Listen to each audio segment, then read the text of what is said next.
Imaginez qu'on vous rende la monnaie, non pas avec des pièces, mais avec des bonbons. Eh bien, c'est ce qui se passe en Argentine et c'est le symbole de l'état de délabrement de l'économie.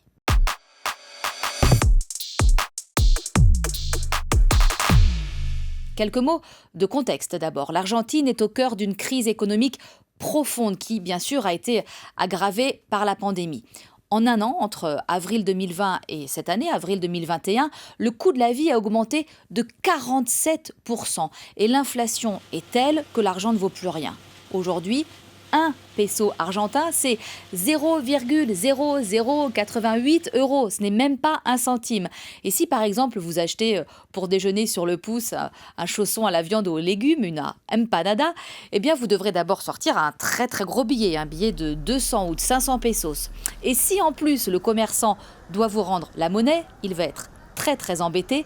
Les pièces ont aujourd'hui tellement peu de valeur qu'il lui en faudrait des dizaines, voire des centaines. Il n'a absolument pas de quoi vous rembourser.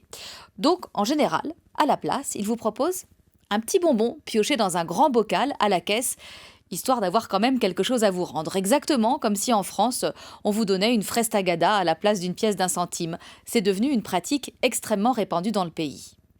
À tel point qu'une marque de confiserie s'en est servie pour faire sa pub.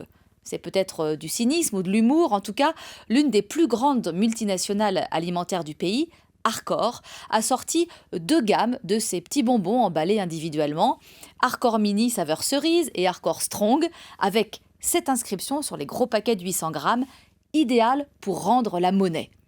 L'info est évidemment devenue immédiatement virale. Les économistes s'en sont servis pour relancer très sérieusement les débats sur l'érosion du peso.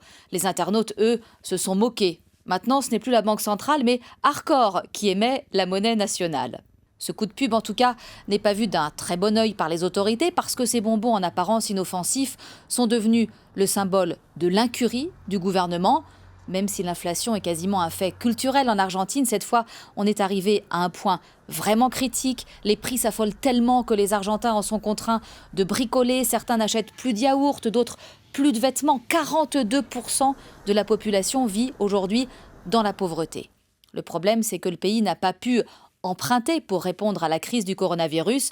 Même le Fonds monétaire international a mis en suspens la restructuration de sa dette colossale. Or, des élections générales sont programmées en novembre.